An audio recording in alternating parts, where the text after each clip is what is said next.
In the middle, you see our lovely guest, Miss Lyrical, aka NASCAR, aka Jump a curve, everybody. How you doing? Welcome to the Good Hennessy Show.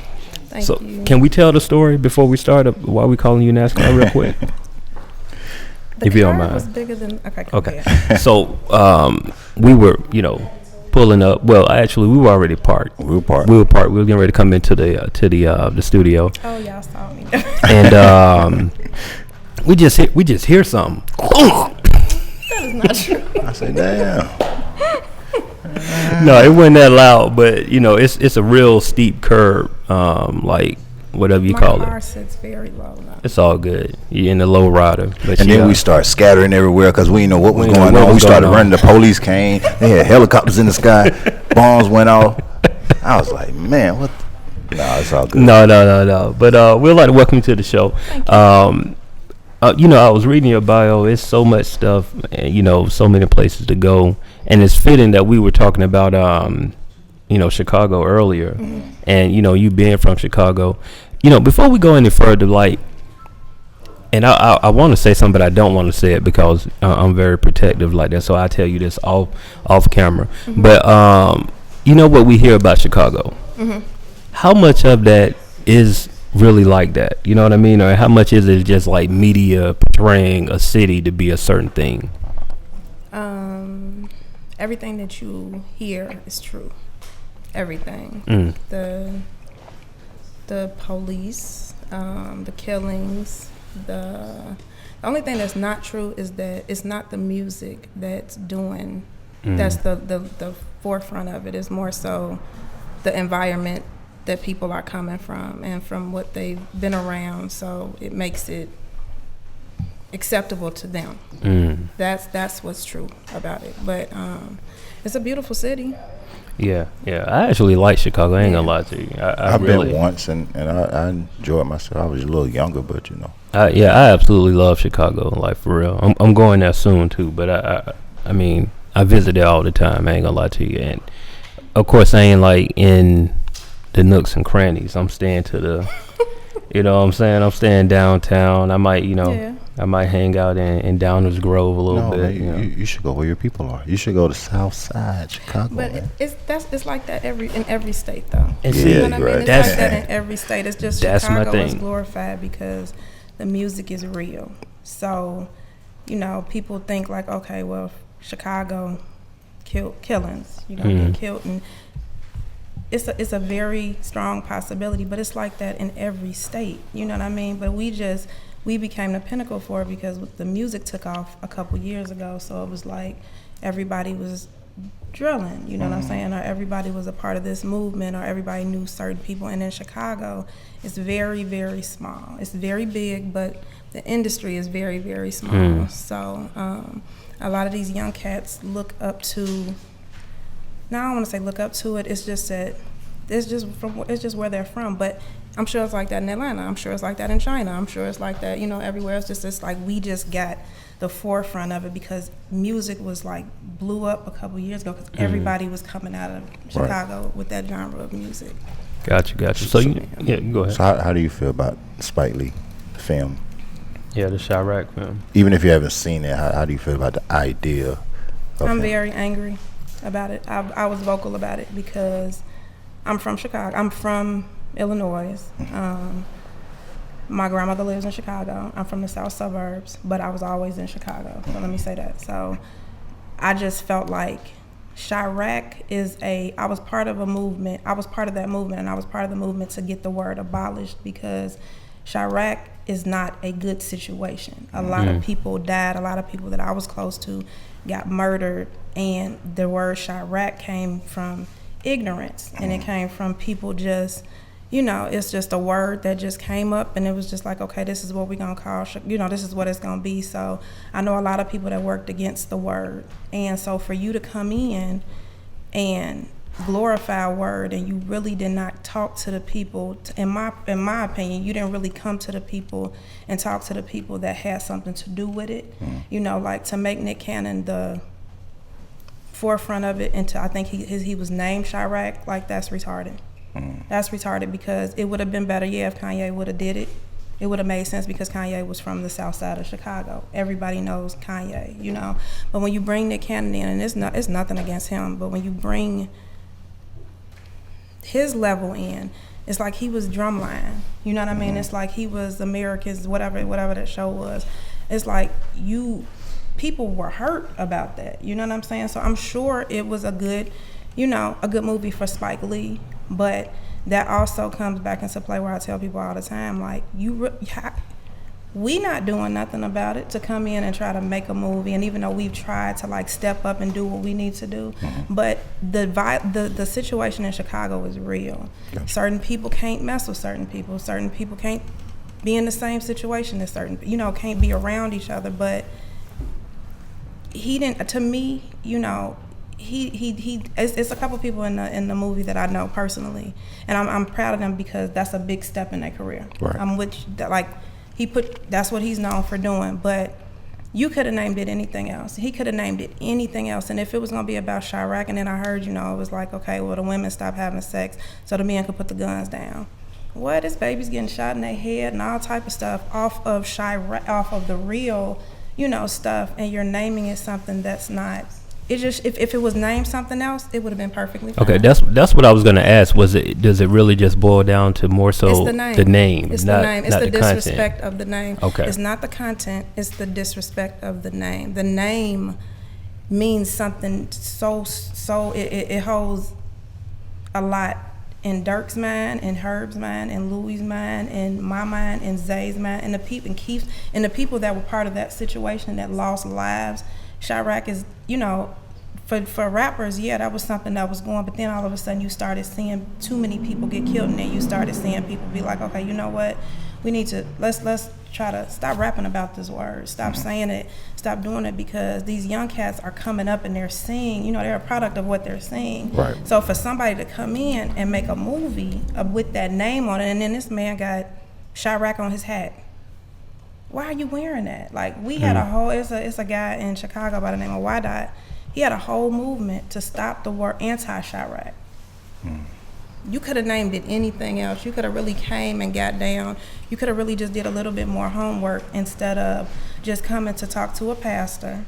And then, kind of seeing, like, if you were really going to do something about Chirac, you should have talked to the people that were part of that situation and the people that hurt, So I don't, He made money. Let me ask you this real quick, because hearing you speak about it and saying that it's the name that really is what kind of this stab. You know what I mean? How much of that do you think it was just for him, like using it as a marketing tool? Really, like, I know this name is going to spark attention. It's going to make people talk about it, whether they don't like it or do like it. You know what I mean? How much of that do you feel like was in his agenda by calling it Chirac? If I had to put it on a percentage scale, 100%. You could have used any other name. You could have used any other name, but okay, so he's wherever he's from. You said in New York. You're hearing about the epidemic in Chicago. Multiple people getting killed. Multiple, like to the point where I moved because of like affiliations with certain people. I had to move. We moved because it's not safe. It's not safe for my child. It's not safe for my parents. It's just not safe. So when you can't even ride past your grandmother's house and sit on the porch anymore because it's just random bullets flying. You're from New York. So if you were going to use a name, you could have named it Chicago. You could have named it Chicago. If you wanted to really focus on black people, there was a movie called Chicago that I think was written by a white director. I think like Queen Latifah. Yeah, or something. Yeah. You could have flipped it and you could have made it about Chicago. You could have named it anything, but to not really understand the people's pain that went through it. Like, I can name multiple people that got killed, and Chirac is just like, it was like glorified. And then when people started catching on, like, this name is just too much, you know what I mean? Like, it's just too much. It's too much around. So we worked so hard to get it out, right? And here you come bringing it back in, and it's like, oh, because it's a movie. Oh, because I'm employing people. Oh, because I got such and such people on this movie. I'm really looking out for my people. Okay, well, your people don't just consist of the people that's in the movie. Your people consist of everybody that's in that in that area. And like I said, I wasn't a part of it. I heard about it. Zay actually got a chance to meet Spike Lee when we were at the Revolt conference. And I really feel like if you were gonna do a movie, then you should have got all of the dudes that were doing the videos for the drill, you know what I mean, for the people and all that were actually in it when World Star came out and when everybody came out to do these interviews and they had to go get set up on different sides of like, you know, areas because it's that deep, you know. So just to take a name like that, you know, he made his, you know, whatever, he made his money, he good. But I heard that at the box office it didn't do nearly what everybody thought it was gonna do, and I think that's because the backlash at the crib was just like a lot of people got killed. It's not even a way to just like even. It's a sensitive subject. It's real sensitive, especially when you know people that got killed, and it's just like to glorify something like that. I don't really think that's cool. That kind of remind me of a situation where my homies out in LA, they kind of had a little issue with Lil Wayne. Because you know when Lil Wayne was first bubbling, with you the know blood what I'm saying, thing, and they was just saying how they worked so hard. It was to the point where they had Bloods and Crips doing things in the neighborhood, and then I guess he came back and made Bloods popular, and it just went right back to shits. You know what I'm saying? I think that's just the man is wearing a name on his hat. Yeah, that's too much for me. Like that's too much for me. And then he was on the news, and he was saying like he didn't really understand. Like when he came to Chicago and he got to talking to people, a lot of situations at home happen because social media, because we're showy. You know what I mean? We talk, and these kids are ignorant to what they know and what they don't know. So like they have just like a whole different spirit in them. You know what I mean? Like they don't care about life, and you know. So for us that's trying to like, you got something to live for. You know, like do your music or whatever. It's like you did so much, and I just can't honor. I don't care who you are. You know what I mean? Like you no different from me. You just got your bank account just bigger, but that's my home. So I don't want my homes, even though it's supposed to be a musical and all of that. I think he would have had much more support if it was named different. Like he put people in Chicago on that probably never had a chance to even get into this level, which I'm very proud of. But then they got flack too, because it's like, you know, why would you support, you know what I'm saying? So it's like, but I get why they supported it. Right. But, go ahead. I understand what you're saying, but I don't think, like, if a white dude, say Martin Scorsese made this movie, there would be no beef. I bet you it wouldn't be. That's not true. That's not true. That's not true. This has been going on for years, as in Colors, when they did the Bloods and Crips and all that stuff. It is a movie, and it's satire, meaning it's just, you know. Yeah. It's a movie and it's a satire, but I think if a white man would have came in and did it, I guarantee you that a white man would have gotten contact with some people to really hear what it was, because he wouldn't want the backlash and he wouldn't want to lose his money. He wouldn't want to lose out on things. And I think that, you know, us just speaking on black people, like we just feel like we the shit sometimes. So we feel like I could just come in there and do whatever because I'm such and such, because I've done this. And when he was on the news, he was talking like, well, you know, look, the commentator was asking him like, you know, well, how do you feel about Jungle Fever? Like, was this the same? You know, and he was just like, I did Jungle Fever. Did you watch it? You know how much money? You know, it's just like, this is just like, I respect the man, but for upcoming film directors that looked up to him and everything, it's just like people lost. Like Chicago is real. Like it's like Chirac was because it was damn near like Iraq. You know what I mean? So like people lost lives, and it was just back to back, like every day, like every day. So you know, it's just a sensitive. It's a sensitive topic, but I'm happy for anybody that was in it. You know.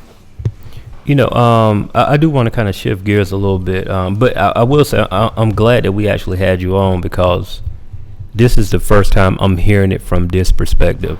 You know what I'm saying? Like everybody that I spoke to about the film, they didn't, I won't say they didn't have like their pulse on the culture, but it's more so like from you talking without saying and going too deep in it, I can tell that you were like in the trenches with a lot of people that had to deal with a lot of things. You know what I'm saying? Like I can grasp that from the conversation.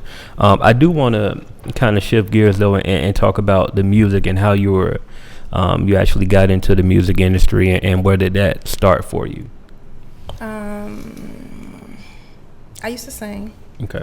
I used to be part of a band. I was a poet for years, and my daughter, which is Ashley Banks, she's from Chicago, and she's a rapper, and she's been doing her thing.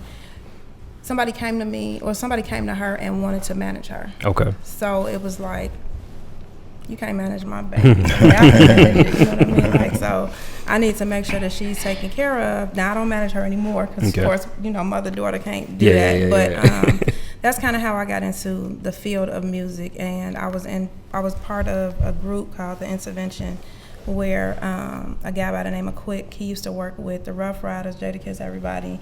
He had brought me in as a little sister, and he kind of taught me the game on a man's level though. So he was very hard on me. I had the most artists on the team all the time. That's like our lyricals. I always had the most artists, but he was the hardest on me though. And we had a situation where I winded up getting off of his team because I was becoming too big for his team. And me and him had developed a sister-brother relationship, and we kind of force-fed an argument, and it drafted my career. You said something that I think some people may have missed. With the guy that mentored you, he gave you the game from a man perspective. You know what I'm saying? Because like, for those people that don't really understand what that means, is like, women, y'all go through a lot in music. You know what I'm saying? Like, you deal with, for one, you walk in the room and you don't know who trying to holler at you and who want to do business. You know what I'm saying? So I know that's one of the biggest struggles. So for him to give you game and from a man perspective and tell you like, yo, this is what's gonna happen. Yep. You know what I mean? I think that was emotions. So important. Yeah. Right. No emotions, and at the end of it, he had to show emotions because he was like, Lyrical, I had to push you away because I knew you were going to be great and I was going to stagnate you. So The Intervention ended up breaking up after I left, and all the artists that I had wound up going with me. So I had the biggest artists, well, not the biggest artists, but I had the most artists, and it kind of just shifted, and now all the other artists are kind of like doing their thing, but I owe him, like, I talk to him still, and I promised him I'm gonna get him this truck he been wanting I'm gonna put $100,000 in his passenger seat. But he taught it to me on a male's perspective, and I couldn't care. So when I got into my own situation, it forced me to care because I had to teach him, in order for you to have business, I have to care about you. If you go out there and get your ass hit by a car, I ain't gonna be like, damn, okay, next artist. I'm gonna cry. I care about you, and I have to care about your life in order to set your life up right. So yeah. So, man, that's so dope, dog. I don't even know the dude, but I just know what the things that you had to deal with for him to give you that type of game. I think that should be done a little more often. Yeah. You mentioned earlier in the conversation, like, working with Lil Durk, and I know that you were early on in his career, like managing him. What kind of trials and things that y'all had to deal with being in the city and being the type of artist that he is? You know what I mean? Like, he's not the type of artist that's gonna hush his mouth. You know what I'm saying? Like, he if he has an opinion, he's gonna speak on it, and he's gonna like be unapologetic. So like, what kind of stuff did you have to deal with early on in his career? Dirk didn't speak much. When I got him, it was off of a referral. That's how all people are sent to me, off of a referral. And they're sent to me off a referral once they know how I work. So they know, because I'm like a no nonsense type of bitch. They like, okay, before I even introduce you to Lyric, I gotta prep you. But he's a nigga, so it's like Dirk has always just been Dirk, and he is like,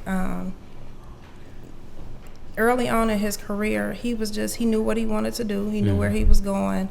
He was very focused, and he's from the streets. You know what I'm saying? So when you're from the streets, it's a code you go by. It's a way that you act. It's certain things that you just are who you are. And you know, that's kind of what I love about him, because he is a brother to me. Me and him are still very close.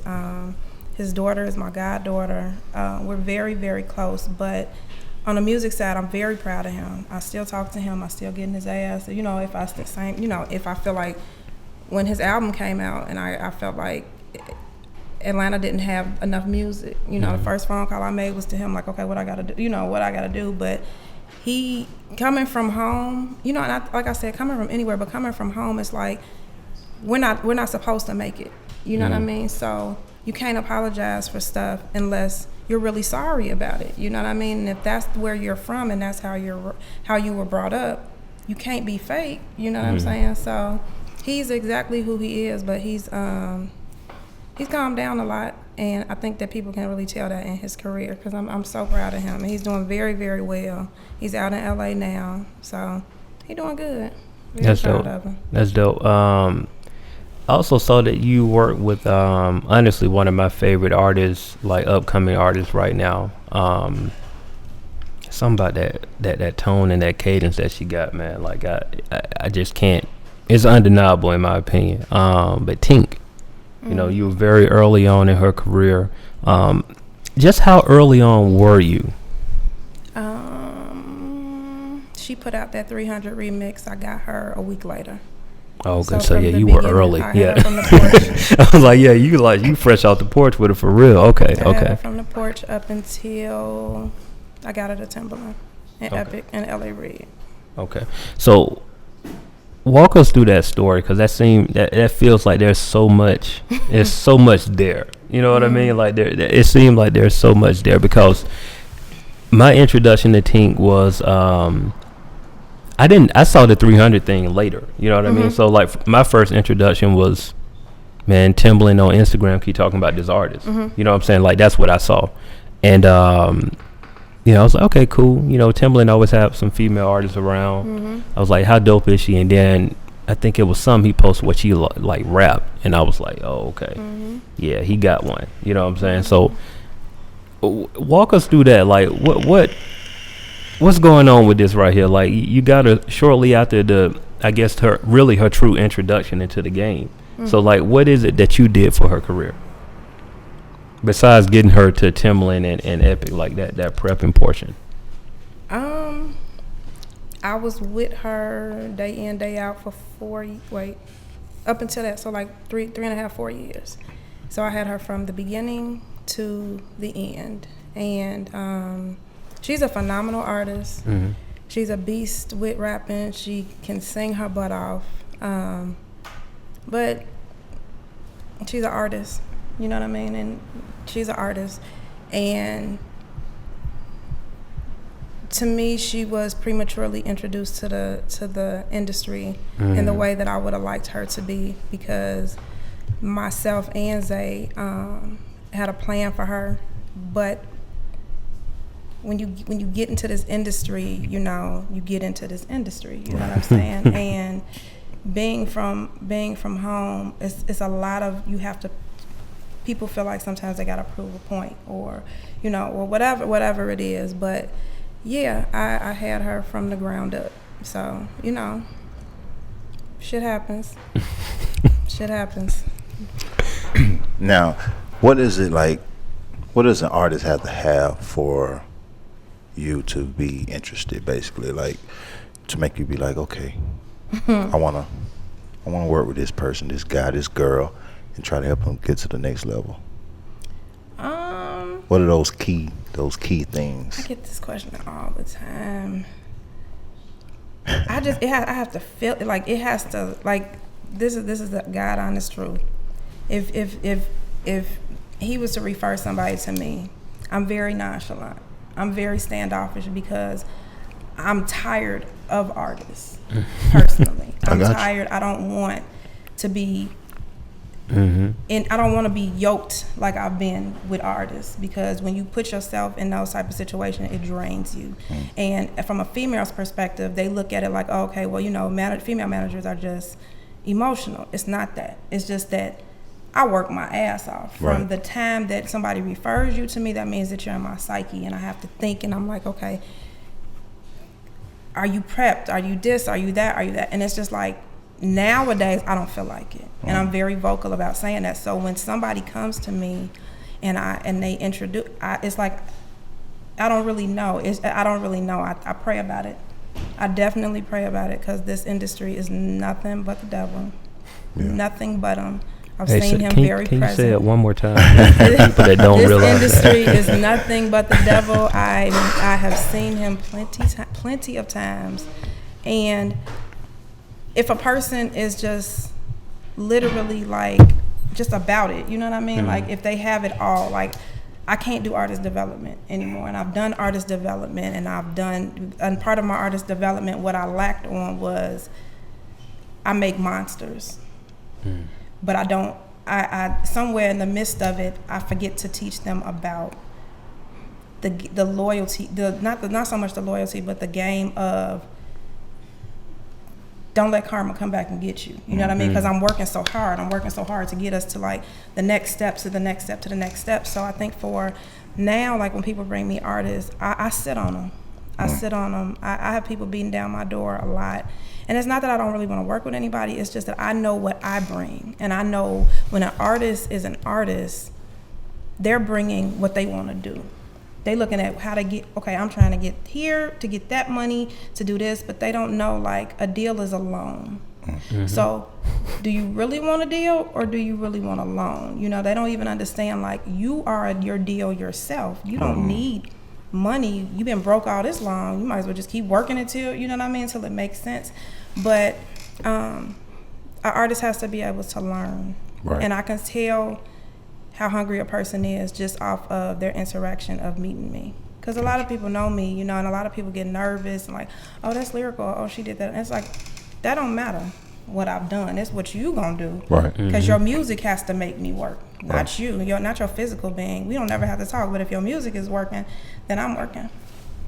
Now I'm gonna ask this question for the artists back in my hometown that watch the show, and the main thing that they ask is, like you say, the music has to. Okay, you gotta have good music, but not necessarily. You don't. You have to have a gimmick. A gimmick, okay. Some type of sellable product. Something to make somebody be like, damn, you got a cult following. Right. It's gonna make sense. So we finna put a marketing dollar behind you, or the marketing dollar can also come from promoters wanting to book you. That's a marketing dollar, because people see, like, they see something, so it's like, okay, I'm gonna be able to book this person and make money. You gotta be able, people have to look at you and be able to make money off of you. Gotcha. That's what it is. And it's a give or take situation, but a lot of artists just don't get that. They just want to, they live off of what they see. If they take social media away though, like take it away, like I'm with it, take it away. Yeah. Because it's damaging to, I have a 12-year-old that's going to be 13 tomorrow, and he's the most famous little boy ever because he's been in rap videos, he's been around shows with Tink, with different people, you know what I mean? And social media plays, thank God social media really doesn't play a part in his life, because he's in the life already, you know what I mean? So take social media away, it'll make people work 10 times harder. Right. Man, you know, you said something just then, like I'm trying to scroll through my mentions, man, because somebody said something this it right here. Shout out to Lance Pierce. She's a dope female artist, man. But she said social media is amazing because it connects people, but it's so easy to get caught up in creating an online perception rather than a real persona. That's true. That's so real, that's man. True. I was just like, that's it. Social media is, if you know how to use it, it's gonna work for you. If you know how to use it, it's just like any other tool. When you pick up your phone, you have to know how to dial. When you go to the gas station, you need to learn how to put the gas in your car in order for it to move. You can have a car and it can't, you just had your situation, the car didn't start at the dot. Right. You know what I mean? So social media is a good marketing tool if you stay focused. Like, everybody doesn't need to know what you're doing now, unless it's business and you know you gotta promote and you gotta do this. But it was a time where people thought at the time that I was a label because I was my own PR. I was booking, I had 13 artists and I had all of them moving, and then I had a phenomenal PR in Chicago from Swank PR, and we partnered up. But you know, it's just on how you work. So social media it's affected a lot of people, and then it can affect a lot of people. It can help people. Right. Yeah. What are some of the steps? Just say if a dope artist come to you, some dope music, just say he don't necessarily, or she don't necessarily have a gimmick, but she got some dope music, he got some dope music. 20 grand for a budget. They got a budget. No, yeah. We gone. What? We gone. We can work.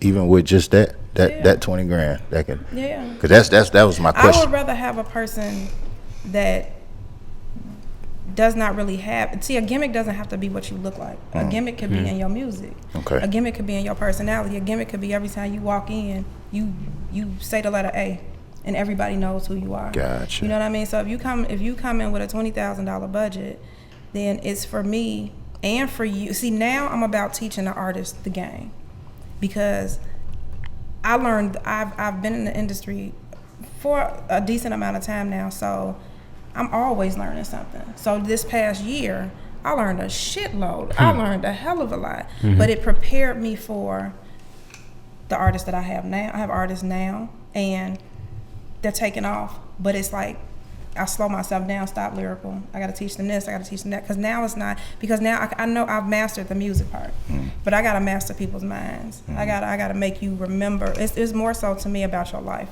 because I'm not the manager or the label to make you owe millions and millions and millions of dollars, because you got to pay that back, not me. Right. You know, and they don't know that. They only see what they see. They don't know that. So I'm more so of the person that, let me educate you and show you how dope you are, to make you make your own money. You don't need an investor. You don't. I mean, in certain situations you do it. People have it to have, but for the people that don't really have any money, if you dope, it's gonna take off. It's just on how you prepare yourself and how hard you're willing to work. You know, with the preparation and all that, and I know you were talking about with your situation with Tink. You felt that it was a little too quick to be in that situation. And forgive me if I'm misquoting you, but do you feel like it was just she wasn't prepared, or was it like a battery being put in her back type situation, or was it? I feel like with Tink, we had it to where she didn't need any. She's that dope. Yeah, she talented. Like we had her to where she didn't need a dollar behind her, because I had her in China, I had her in the UK, I had her there, I had her here, da da da da. So when people started latching, when people start latching on and labels start offering and da da da da, like she had multiple situations on the table, but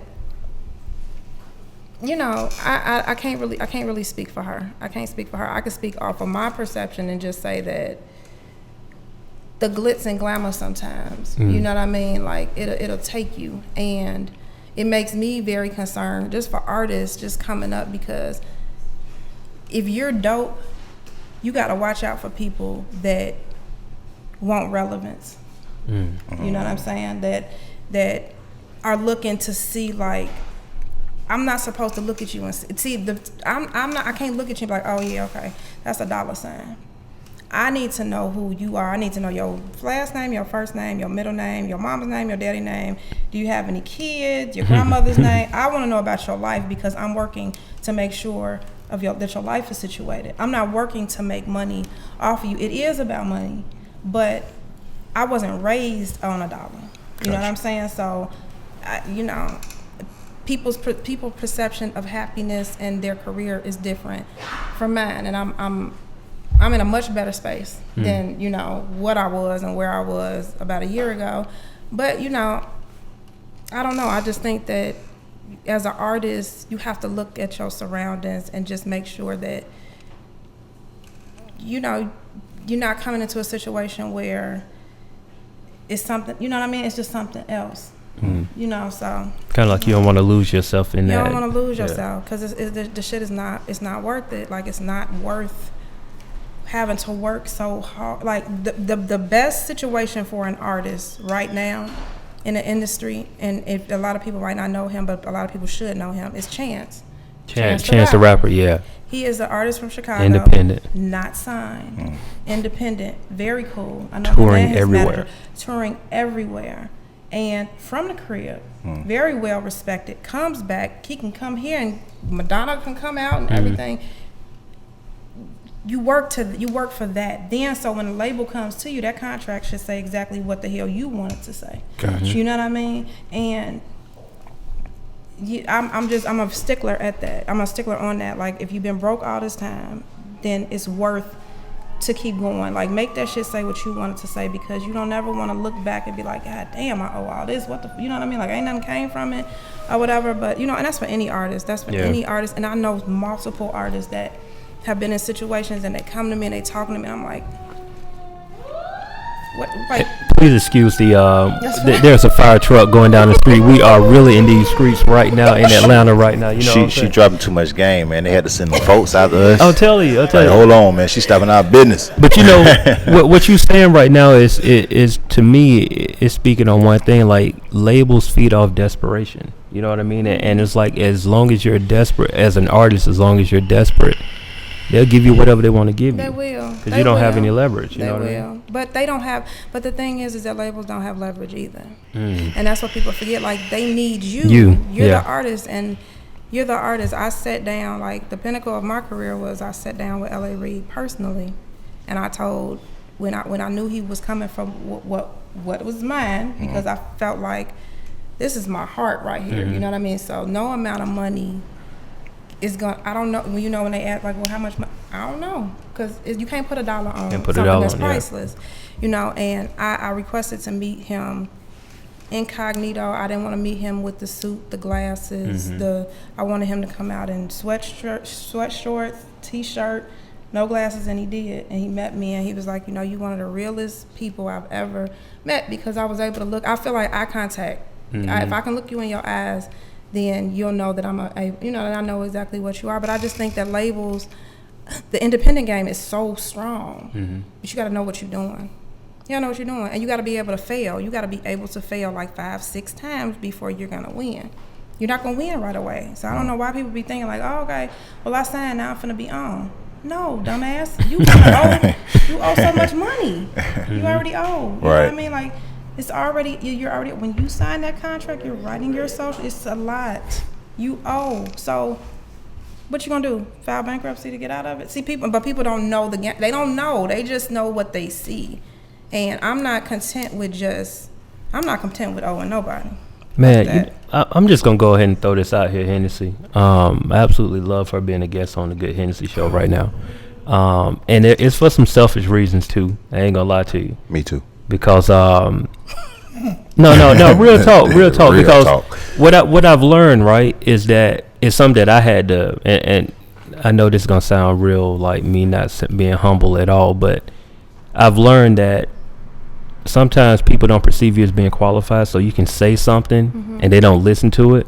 But I'm glad somebody that's ultra qualified can say some of those same things and they'll hit home for them this time, because it's like, we talk about it. We've had this same conversation on this show. Right. But coming from you, it sounds better because you have that real, like, they can point a finger to your experience. You know what I'm saying? Yeah. So I love the fact that you're here giving people this information. You know what I mean? All people got to do is look me up. Look up my work. Look up Lyrical or Lyrical Eyes Management or Chicago or Aze Production or name some of the artists you work with. I've worked with Chinchilla Meek, very dope artist, still cool with her.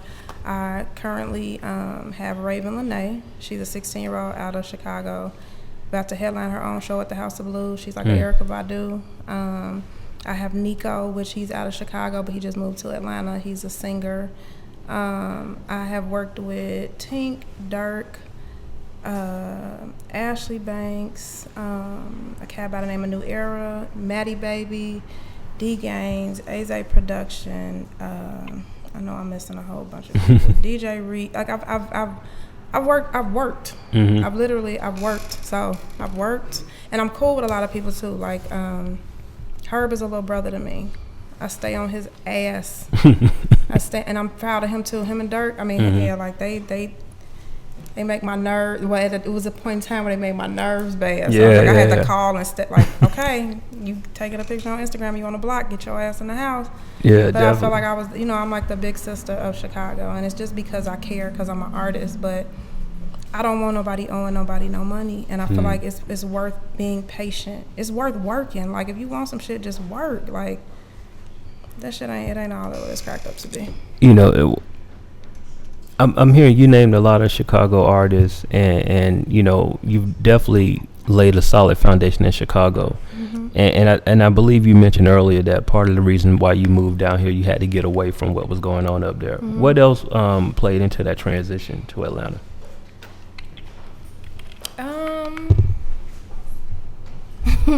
I needed to leave. My spirit wasn't right. I was very angry. I was evil. My mind was not right. I needed to leave. So I needed to leave. And Zay,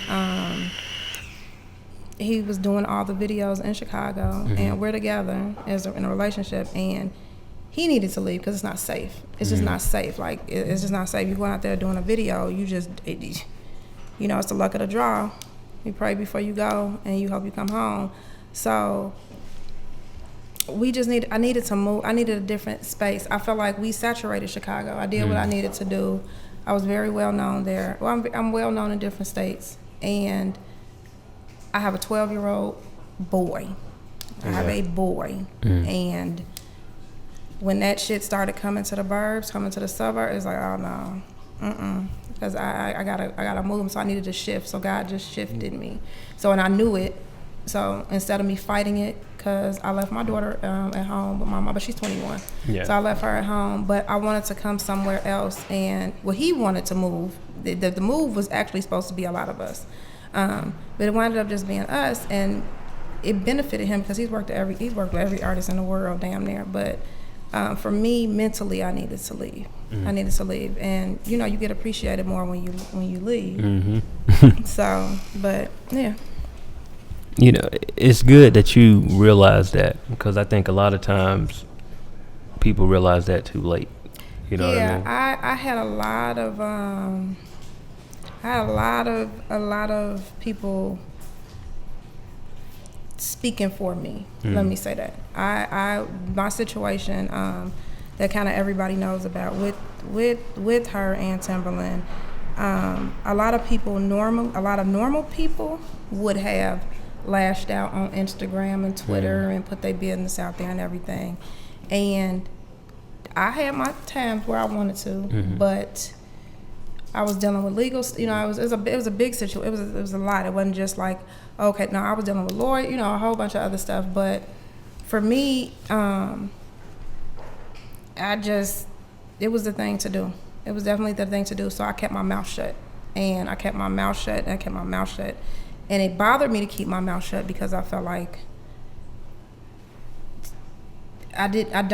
you know, when you care about somebody, you already know, I'm grown.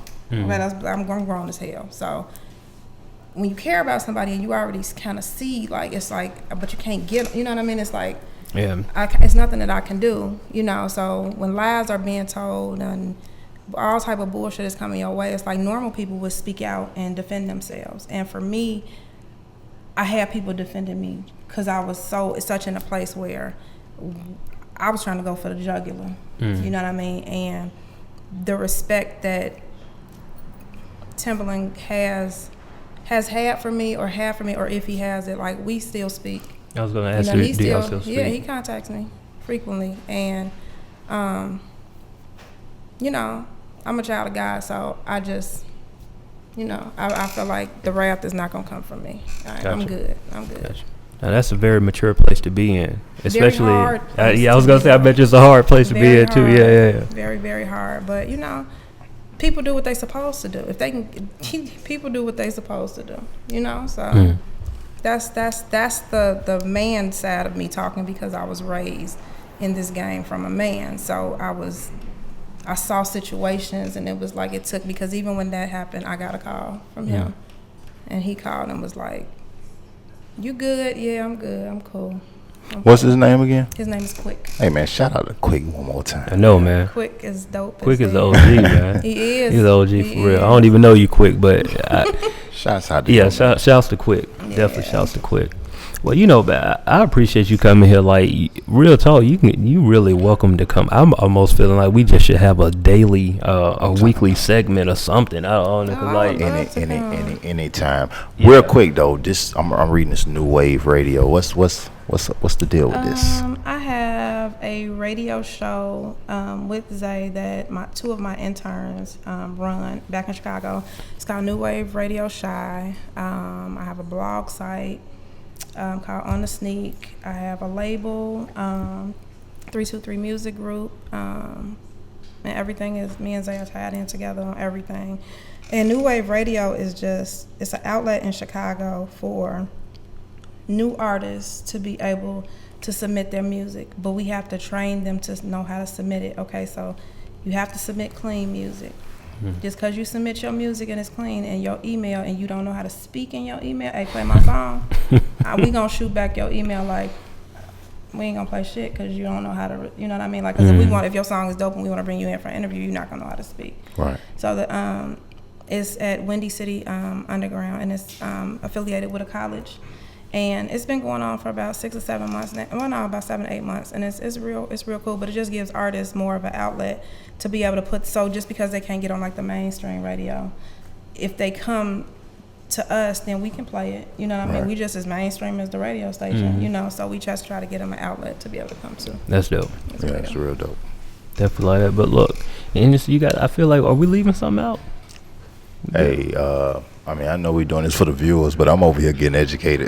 Yeah, man, You know that's what it's I mean? about. That's really what it's about. I think we covered it, unless You got any final you words? got any? Just be smart. Be smart. Be smart. That's all. That's dope. Well, look, man, we appreciate you for coming through, and like I said, you definitely welcome here anytime. Most definitely. Like anytime. Just really, you ain't got to give us no heads up. Just walk in the building. We're gonna put you on the mic. Sure. Definitely will. For sure. Anything I can do to help. Definitely. So, how can the people contact you if they want to? Hold on. Before I do this, y'all, please don't fill our inbox, and you can let me know if I don't speak. get in my email. Okay. Yeah. Well, don't fill her DMs with your struggle raps and SoundCloud links. Don't do because I know it'll happen. You know what I'm saying? So we filter it. I have 7 people that work for me. Dope. So I filter it. So you can go to 323musicgroup.com. You can go to the actual website. Okay. And you can submit whatever you want to submit there. You can find me on Instagram at LYRICALSHEART. How else can you get in contact? I used to give my phone number out. Hell no. I need to change that. I made that mistake. No, but I'm easy to get to. Somebody will get you to me if you need to get to me. Or Twitter, Lyrical Eyes AZP. I'm gonna go ahead and follow you right now if I Please have. do. Is that the IG too? No, the IG is Lyrical Lyrical's Heart. Yeah. LYRICALSHEART. Did it. Thank you. Just did it. Yeah. We good. So I think that's it, man. There's so much game here. I almost don't want to end. You can just say it. Yeah. South by Southwest. Oh, yeah. South by Southwest. So, I've done South by Southwest 3 years with artists, and Zay and myself we're supposed to be partnering up with some people, and we have our own official stage. Dope. So I was about to give the headliners away. I was about to give it, but if y'all know me, y'all already know who it is. But we putting some people from Atlanta on there. Of course, the artists that are with us. But it's gonna be dope because it's our first official, and we're probably gonna have 2 days of official shows, and it's gonna be super dope. So y'all should really come because I have 2 hosts that are retarded as hell. They're funny. The DJ is coming up. Everybody comes out of Chicago. That's what's up. I've never been to South by Southwest. I definitely want to get out there. It's a million people. Yeah, that's what I heard. It is a million. It's any type of music. It's a peace of mind. It's I feel like if you're in the music game, if you're in media, if you're in videography, like you're really not in it until you get there because you need to like kind of see stuff. So yeah, you should go. Dope. Let's make that trip, Hensley. Let's do it's it. in March, right? March. March is March 11th through the 19th. Let's make it happen, man. The 16th through the 19th. We'll figure something out. Yeah. We'll figure something out. We're gonna get out there.